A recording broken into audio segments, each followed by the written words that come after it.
What's up, YouTube? Today we're going to be looking at the Open Great League, and the team that we're taking a look at today is regular Jumpluff, Shadow Drapion, and Dedenne. Now the reason we're using this team is because a newly introduced Pokemon to the Great League has arrived, and that is Shadow Giratina Altered. This thing looks to be an absolute beast, ranked 4 in the Open Great League with Shadow Claw. It's going to be an absolute menace. So we have triple hard countered this thing with Jumpluff, Drapion, and Dedenne. Before we hop into the battles, I want to say a special thank you to the expert trainer members on this channel: Benny Hemlock, Dr. Green Mustache, Soham Patil, CD Salaskas, and Eliana, as well as the legend trainer members on this channel: Big Burden, Andrew Bitten, Musachu, Noodleman, Speedster, Esteros, Liminal Lagomorph, and Tom Spencer. Without further ado, let's hop into some battles. Alright, so with that brand new Pokemon Stadium background leading into an absolutely terrible Pokemon in the first match, we've got a Aurorus on the lead. I'm going to safe switch into my Drapion, and my opponent does not answer the Drapion safe switch. Instead, they're going to take the super effective Aqua Tail and then connect with what could be a Meteor Beam. So I will end up committing the shield. They do full send the Meteor Beam. That is absolutely massive. I watch for the catch. They end up going for it, but I hold on to my energy, and now I'm allowed to connect with a crunch on a Gust Pidgeot in the back. Gust Pidgeot now will be met with back-to-back crunches before they even get to their first charge move, and now in comes Dedenne. They are completely walled. They have misaligned the switch timers, and this is where Dedenne thrives.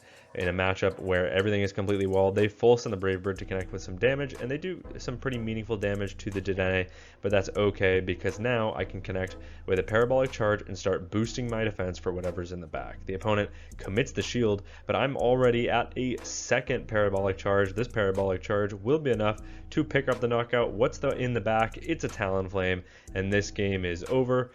My opponent realizes after I don't get KO'd by 2 Incinerates, they will resign the match.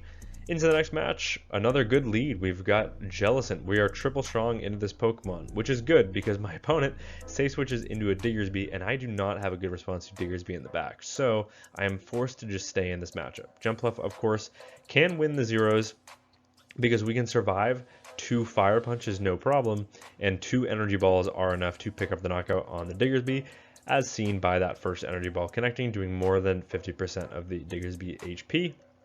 And now all I have to do here is throw on the CMP tie. My opponent ends up not throwing on the CMP tie, expecting me to go for it once again, and they end up committing the shield, and then they throw their energy right away, but that's fine because I'm always still going to be able to outpace because I can take 1 extra damage.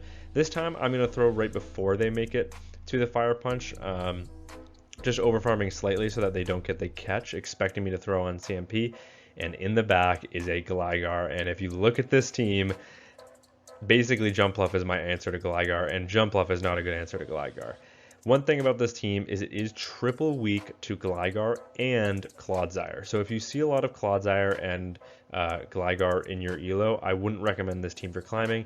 I have to end up making plays like this where I call a dig bait onto my Drapion, which is absolutely massive because now that allows me to outpace to another charge move, and Aqua Tail is super effective damage. It picks up the knockout on the Gligar, and now in comes Dedenne, and despite a triple weakness to the Gligar, we are able to get rid of it, and because we're triple strong in a Jellicent, this game is over.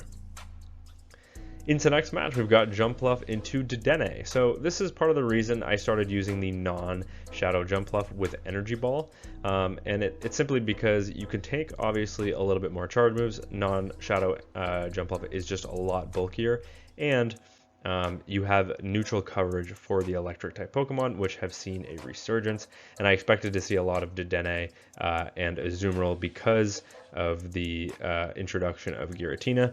That said, how I like to play out that lead matchup is I just farm up, I tank the Parabolic Charge, and then pivot into my Drapion, because if they want to pivot after that, that ends up resetting their debuff, and then I can outpace to an Energy Ball, and that Energy Ball will hit at full damage. And by switching into my Drapion, I lure out the Mud Slapper. I am able to Fairy Wind farm down the Toad Scroll before they even get off a charge move, which is pretty nice. They must not have just clicked the move. And now back in comes the Dedenne. They can now boost their attack right back up, or their defense right back up with a parabolic charge, but it does not matter because I have neutral energy ball. It picks up the knockout from that range, and what's in the back? It is a Furret, which means this game is over.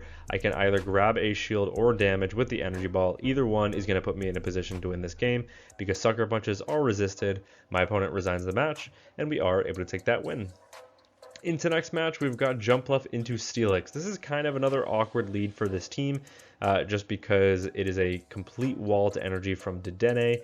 Twelfth doesn't have a great matchup here. Fortunately, we are running Energy Ball to make this better, and the opponent ends up safe switching into a Dusclops after that Energy Ball connects, and I respond with my Drapion. Of course, Drapion would have triple resisted Poison Stings on the Steelix, but it has new super effective Aqua Tails. So coming out of this matchup with a little bit of energy would be really, really nice. That said, my opponent only has Ice Punch for coverage against the Shadow Drapion, which is really nice because I can survive 2 of those and the hexes after, and now I can pick up the knockout with an Aqua Tail after connecting with a super effective crunch, and my opponent has no ability to outpace. In comes a Giratina in the back, so finally we have found the Pokemon, and this one is on Dragon Breath. So I'm going to come in with my Dedenne knowing that I'm double resisting the fast move. They have to go for Shadow Sneak to do any meaningful damage, and that's what they're going to do. But even so, in comes the Steelix. I'm able to pivot back into my Jumpluff. I can take Psychic Fangs no problem, and before I even get to another charge move, my opponent is able to debuff me twice with back-to-back Psychic Fangs, but once again, these are pretty non-threatening. I know at this point in the game that my opponent's win con is their Steelix, so I'm baiting with the Aerial Ace. They do commit the shield, and now I'm either going to pick up the knockout with the Energy Ball or grab that final shield, because if I'm able to grab that final shield, while yes, all my charge moves are resisted on Dedenne, Play Rough is only single resisted. Dedenne hits really hard, and this is a Shadow Steelix. So I'm going to no shield the Psychic Fangs. I'm now going to connect with the Play Rough, and I'm hoping that this Play Rough picks up the knockout on the Steelix, and it does. That did not look resisted, but back in comes the Giratina, and even with my defense lowered by the Psychic Fangs, it does not matter. These fast moves are double resisted. I'm able to make it to another Play Rough that picks up the knockout on the Giratina, and I am able to take that win. Into next match, Scizor. We cannot escape these steel leads, but that is okay because Jumpluff actually wins the one shield scenario in this matchup going straight Aerial Ace. So that's exactly what I'm going to play to. The opponent can, of course, double shield their Scizor and win the 2 shield scenario, and that is why you see my opponent going for the Trailblaze there. They know that is double resisted damage, but they're just boosting up their sucker punches, and these sucker punches are going to start adding up more and more. They know I'm going to outpace either way with the Aerial Aces to their Night Slash because I have 5-4 pacing as opposed to their 5-5 pacing. That said, my opponent will throw the Night Slash. I will end up trying to grab that final shield, but my opponent, knowing that they lose the ones, pivots into their Lapras, making a really nice catch, but that catch is responded to immediately with the Dedenne, and now I can boost my defense instantly, and now the Sparkling Aria or Ice Beam coming from the Lapras won't do nearly as much damage, and we can get the Thunder Shock farm down of the Lapras, which puts me in a really good position. My defense is raised. Back in comes the Scizor. Night Slash, it's resisted. It might still knock out from this range, so I'm actually going to commit the shield, and then I'm just going to commit to a full Thundershock farm down, coming out absolutely loaded with energy. In the back, it's a Drapion, so here comes Parabolic Charge number 1, hoping that boosting my defense allows me to get to Parabolic Charge number 2, but unfortunately it does not. They commit the shield, and now in comes a Drapion of my own. Of course, my opponent does have an energy lead, but 2 Aqua Tails are not enough to knock out. So what I'm going to do is I'm going to go for Aqua Tail number 1. I can look for a catch on Aqua Tail number 2 just to be safe, but my opponent does not go for it. But I believe that Fairy Wind, or those Fairy Winds, have put them in range where an Aqua Tail will KO, and an Aqua Tail from my opponent would not. It would be close, but I believe I would live that on 1 HP. Either way, I win CMP, which means I am able to take that win. And once again, target acquired. We've got Giratina in the next match. My opponent safe switches into a Furret, so clearly very weak to the Jumpluff lead because Furret is not a good response to a Jumpluff. That said, they can diminish that 1-turn switch by going for a Swift instantly before I get to the Energy Ball. My opponent ends up committing the shield on the Energy Ball, and now in comes the Dedenne. The opponent farms up trying to go for a Trailblaze to boost their attack, but not before I'm able to get to a parabolic charge, which is really nice because my defense is raised, and then for some reason back in comes the Giratina. This Giratina is on the recommended moveset of Shadow Claw, which means at least they're doing neutral damage with their Shadow Claws plus their Shadow Sneaks. But at this point, I've grabbed 2 shields from my opponent, which means this game is basically over. 1 Shadow Crunch from the Drapion should be enough to pick up the knockout. So in comes the Drapion. They will be able to connect with 1 Dragon Claw before I get to this crunch, but that is okay, because now I can overfarm ever so slightly, go for the knockout blow with the crunch from this range. Does it pick up the knockout? It does. Giratina very bulky, but not enough. And in the back is a Scizor. Just got to watch for the catch. The opponent goes for it at the very last second. I'm able to hold on to my energy, which is really important because now I just have to connect with an Aerial Ace against the Scizor in order to put it in crunch range and maintain that shield in case I get 1 turn lag with my Drapion when I come in. So now going to pick up the knockout with the Aerial Ace. Night Slash from this range wouldn't be enough to pick up the knockout, but either way, I'm able to make it to Aerial Ace number 2, and as soon as that connects, I know this game is over because I have the crunch loaded. I can save my shield for the Drapion, but either way, it does not matter. My opponent overfarms, trying to commit to the farm down, but they aren't able to get it before I make it to another Aerial Ace. Aerial Ace picks up the knockout, and we are able to take that win. Into next match, fantastic lead. We've got Jumpluff into Marowak. The opponent is going to save switch into a Fortress, and I do not have a good response to Fortress, so I'm going to chip with an Aerial Ace, and then I'm going to come in with my Dedenne, because Dedenne, as a fairy, at least resists the fast move of Bug Bite, which does the most meaningful damage in this matchup. That said, the opponent will connect with a Rock Tomb. That lowers my attack, but that is okay because now I can connect with a Parabolic Charge. Not quite enough to pick up the knockout. Can I get the farm down? No, not before the opponent makes 1 final charge move. I kind of need switch in this matchup, so I will actually commit the shield. It is the Sand Tomb. And now in comes the Marowak, but Marowak will be chipped with a Play Rough, which will do some okay chip. And then I can just align my Jumpluff where it wants to be. And even if they make it to a Rock Slide, I can live 1, no problem. And in the back, it is a Bastiodon. So this matchup looks like it's going to be very, very tricky. I'm able to connect with Aquatail number 1, but it's going to take like 4 Aquatails in order to pick up the knockout, and the opponent has 2 shields, and by that time I think my Drapion will be entirely KO'd by fast move damage alone. That said, I will commit the shield. I need to get this into a range at least where an Energy Ball will KO, and I know I can get to 2 more Aquatails before my opponent makes it to a Stone Edge. They actually decide to live that one as well, but here comes Aquatail number 4 now. This will threaten the knockout, so my opponent will have to commit a shield, and they don't. They let that go, and that is a huge error by my opponent because now in comes the Jumpluff. I make it to the Energy Ball. Now I'm baiting with the Aerial Ace. This is the last Pokemon for my opponent, and at this point they're nearly in Aerial Ace range. They're overfarming like crazy here, allowing me to make it to Aerial Ace number 2, and Aerial Ace number 2 will grab the final shield from my opponent. Can I make it to a 3rd Aerial Ace before my opponent makes it to the back-to-back Rock Slides? And I believe the answer is yes. Aerial Ace number 3 now going to pick up the knockout on the Marowak, and we are able to take that win. Very spammy team, this one. Aerial Ace 5-4, Aquatail 4, Crunch 5, Parabolic Charge 5, crazy pacing. But in the next match, great lead. We've got a Marowak on the lead. The opponent safe switches into a Drifblim, and Drifblim is answered with a Shadow Drapion. Shadow Drapion one-shots with the Crunch. The opponent lets that go. Back in comes the Marowak. Marowak, of course, will be able to get a nice energy lead here, but they will have to take a super effective Aquatail in order to do it, but they will get the full farm down, coming out with a Rock Slide loaded, but that is okay. We have maintained alignment, and Jumpluff can survive 2 Shadow Rock Slides, I believe. So here comes Rock Slide number 1, and yeah, just barely, but in the back is a Dugong, and Dugong is instantly responded to with the Dedenne. Now Dedenne can outpace here, making it to the Parabolic Charge. That connects. That does some very solid, super effective damage. I will commit the shield because the opponent no shielded, expecting the full send of the Drill Run, and it is, which is absolutely massive. Now I make it to Parabolic Charge number 2, but I'm undercharging this because once again, I do not want this Marowak to get loads of energy, so I wanted to undercharge it, let them connect with a Drill Run, and then just farm down and threaten with a Play Rough. But the opponent actually commits the shield. Back in comes the Marowak, and now in comes the Jumpluff. Jumpluff will respond with an Aerial Ace. Aerial Ace picks up the knockout. They're committing to the Dugong Wing Con.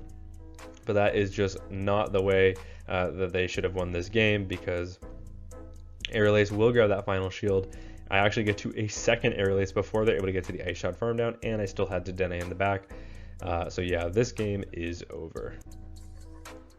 Into next match, we've got Twelfth into Steelix, so we cannot escape these Steelix leads. But as soon as I see these Steelix leads, I'm always wondering, hey, I wonder if it's my team with Giratina and Annihilate in the back.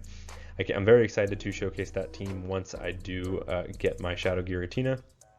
That said, my opponent will connect with the Crunch, which means our pacing is actually very similar. However, I will be able to outpace by like a couple turns here, connect with Energy Ball number 2. That puts them into the red health range, and you're going to see the Shadow Steelix going straight Crunch against a Twelfth. Despite our fast move being resisted, Twelfth wins the zeros there with Energy Ball, which is really, really nice. In comes a Drifblim. There's no point in really me throwing this energy. I don't really have to go down here. I could have pivoted into either my Drapion or the Dedenne, most likely the Drapion, because it is my safe switch. Meant to lure out the Mudslappers in the back. Not that I expect a Mudslapper with a Steelix lead, but in the back, it's a Annihilate, and yeah, this game is over. They were just ABB weak to the Dedenne. In the next match, another fantastic lead. We've got Twelfth into Superior. The opponent safe switches into Morpeko. I'm going to farm up 5 Fairy Winds, catch onto my Dedenne, and all of their charge moves are resisted here except for the Psychic Fangs. Both Aura Wheels are resisted. That said, that Aura Wheel does nearly 50% of my HP, but fortunately because I caught and snuck, I'm able to outpace, make it to a Parabolic Charge that boosts my defense, and now I'm wondering, can I live another Aura Wheel from this range? I doubt I can, but the opponent baits with the Psychic Fangs, which means now I can get to another Parabolic Charge. The opponent knows this, so they are forced to throw another Psychic Fangs. Fear of me being at 1 HP prevents me from shielding here, and I don't think a Parabolic Charge would pick up the knockout on the Morpeko despite how glassy it is. But in comes the Twelfth. I miscount. They're actually at another charge move already, but I believe this is only enough for a Psychic Fangs. Yeah, wasn't enough for the Aura Wheel. I was trying to throw one before they got to the Aura Wheel, not expecting them to just go Psychic Fangs. So now I'm going to undercharge this Energy Ball and look for a Fairy Wind farm down, but I undercharged too much, which means now I'm forced to go for the Aerial Ace in order to pick up the knockout on the Morpeko. The Morpeko lets that go after flipping switch, and in the back is a Dedenne. Now Dedenne, of course, will be able to connect with a Parabolic Charge, and with my defense lower, that actually does massive damage. But now I can connect with an Energy Ball. This is neutral damage. It will grab the final shield from my opponent, and now in comes Drapion. Drapion will be met with Parabolic Charge number 2, but I will commit the shield and then just look for the Aqua Tail in order to pick up the knockout, but their defense is 2 times boosted, so that does absolutely nothing to Dedenne. I just have to watch for a catch here. I wait the turn, but the game doesn't visually update, which is so annoying, which means they actually do get the catch onto the Superior, but all I have to do is make sure I can pick up the knockout with a Crunch, or not pick up the knockout with a Crunch here. I need to put them low with the Crunch so that I get the Poison Sting farm down, which is perfect. A fully charged Crunch looks like a perfect Poison Sting farm down. I have to let this go in case they are at the Parabolic Charge, because they do win CMP in this matchup, but I get the perfect Poison Sting farm down, come out with the Aqua Tail loaded for the Dedenne, and Aqua Tail, now that their defense is no longer boosted, picks up the knockout, and we are able to take that win. Into next match, we've got Twelfth into Dedenne, so another awkward lead, but we've seen how this matchup is played out before. Going to farm up, let them connect with a Parabolic Charge, and then pivot into my Drapion. So that's exactly what I'm going to do. Parabolic Charge connects, in comes the Drapion. If my opponent stays in, I will be able to connect with an Aqua Tail before they make it to Parabolic Charge number 2, which will do some pretty solid chip, put them into the yellow health range before they are able to connect with a Parabolic Charge of their own, but Parabolic Charge is non-threatening, so I will just let that go. But in the back, it's a Gligar, and I just cannot escape this Pokemon. Being triple weak to it was not a great idea. I am able to grab a shield with the Aqua Tail, but I think that's actually worst case scenario, because that makes sure that I don't do any meaningful damage to the Gligar. I'm forced to no shield the Aerial Ace because they've already got switch advantage, and I want to maintain my shield advantage for my Dedenne in the back. The opponent overfarms like crazy, They do have enough for a dig here, but I'm going to call the bait because I have 2 shields. The opponent does bait with the aerial ace. In comes the Dedenne. Dedenne now will be met with a parabolic charge, and I believe this won't be enough to pick up the knockout, but it'll allow a perfect Thundershock farm down, and now whatever comes back in will be hit with another parabolic charge. Unless it's the Gligar, in which case I will have to full send the player off. Is my opponent going to call the bait here, knowing that they survive a parabolic charge from this range? No, they're not. They're going to sacrifice the Gligar. In the back is a Furret, and yeah, this game is over. These Sucker Punches are resisted. I am already 1 times boosted in the defense. Here comes a 2 times boost to the defense, and that parabolic charge does about 50% to the Furret, which means I know this game is over because I have 2 shields in play and a pacing advantage. So here comes parabolic charge number 2 on the Furret. Furret will have to commit the shield here or go down. They will end up committing the shield, but I don't even need my jump left for a catch. I simply outpace, especially because my opponent is going straight Trailblaze. I wouldn't outpace, but I would win the CMP tie if they went straight Swift. But either way, even boosting their attack with the Trailblaze doesn't allow them to get the Sucker Punch farm down, and we are able to take that win. Into next match, we've got Jumpluff into Moltres, and now the quality of the video is better because these battles were done off stream, whereas the first like 8 or so were done on stream. I'm going to farm up like I have the acrobatics, and now I'm baiting with the aerial ace, even though it's not really a bait, and the opponent actually commits the shield, so pretty nice there. The opponent now will be able to connect with a Fly, but Fly will get shielded up. I'm going to under tap the move, well, just go for the move right away. Aerial Ace, of course, from this range will not be enough to pick up the knockout, but a second Aerial Ace will, so I'm going to overfarm, expecting my opponent trying to throw on CMP. I will be able to outpace to the next charge move, but my opponent could commit the shield, but instead they full send the Brave Bird. That allows me to get a full Fairy Wind farm down. What's going to come in here? It's going to be a Tinkaton. So instead of throwing that energy, I'm actually going to pivot into my Drapion, because at least Drapion can connect with neutral damage in this matchup with Aqua Tail, whereas everything is completely walled on the Jumpluff. The opponent is going to stay in this matchup. They're going to connect with a Bulldoze. That is super effective damage. I'm going to throw the second Aqua Tail on the CMP tie with the next Bulldoze, and that will put the opponent into the yellow health range, and I believe that is low enough where an Energy Ball plus the following Fairy Winds would be enough to pick up the knockout.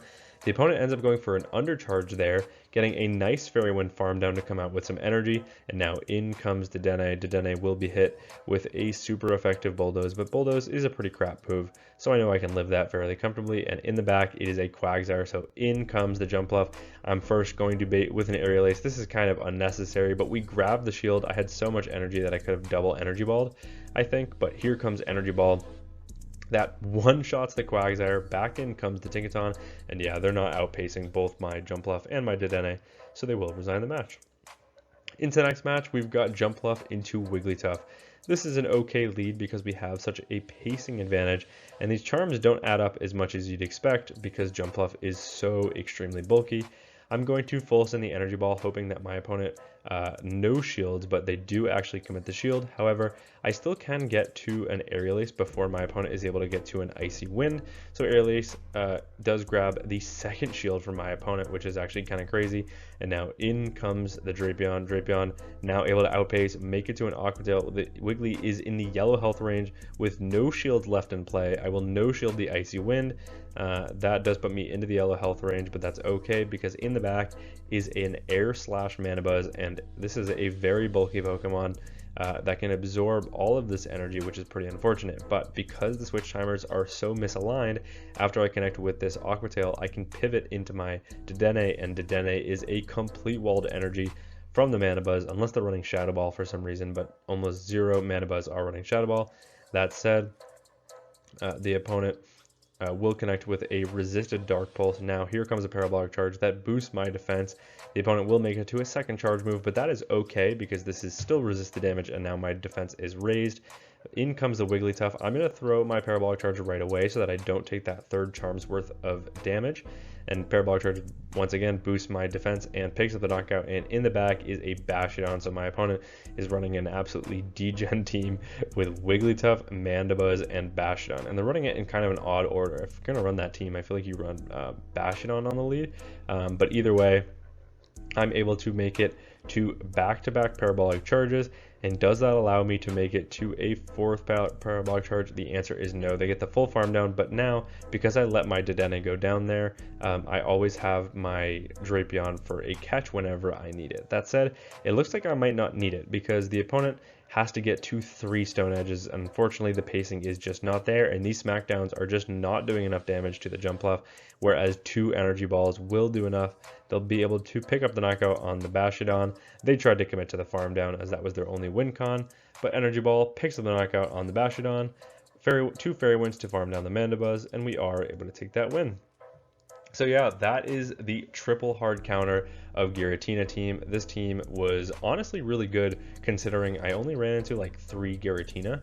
Of course, if you're a little bit lower in Elo and you're seeing a load of Clodsire and Gligar, I mean, I was able to beat 2 Gligars, yes, but I wouldn't recommend it. Clodsire is even worse if you see it. So I don't recommend this team for climbing necessarily unless you're seeing loads of Giratina and no Clodsire. An increase in Giratina does mean that you will see less Clodsire because Clodsire doesn't have a good matchup there with Poison Sting being resisted and then just Giratina being a neutral powerhouse. But all that said, yeah, thanks so much for watching, and until next time, peace.